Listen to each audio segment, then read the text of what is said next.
शहर में देर रात एक युवक पर 8 अज्ञात हमलावरों ने घात लगाकर जानलेवा हमला किया।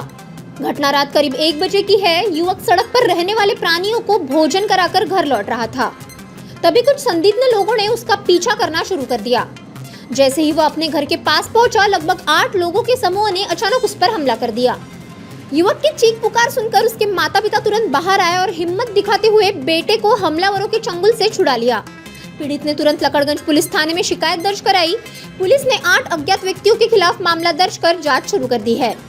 लकड़गंज पुलिस थाने के वरिष्ठ पुलिस निरीक्षक अरुण क्षीरसागर ने बताया कि शिकायत मिलते ही पुलिस ने तेजी से कार्रवाई शुरू की और आरोपियों की पहचान कर उन्हें हिरासत में लेने की प्रक्रिया जारी है। घटना के बाद इलाके में दहशत का माहौल है।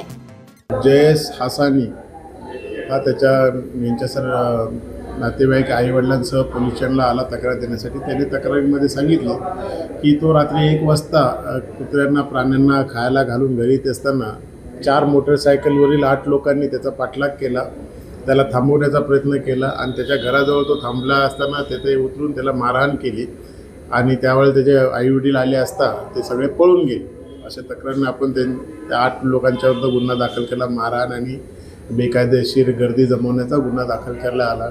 त्यामध्ये कोणाची नावे माहिती नव्हती, अज्ञात इसम होते। त्यावेळेला माझ्या डीबी टीमने संपूर्णपणे सुखदेव, पवन, API शेख यांनी पूर्ण 50 ते 60 CCTV तपासून दिवसभरामध्ये त्या गाड्या कोण होत्या, गाड्या कोणाच्या होत्या, गाड्या नंबर काढून आरोपींचा शोध घेतला आणि तात्काळ आपण त्यांना ताब्यात घेऊन त्यांच्यावरती कारवाई करण्यात आली। त्यांच्याकडून चॅप्टर बॉन्ड देखील करून घेण्यात आलेले आहेत।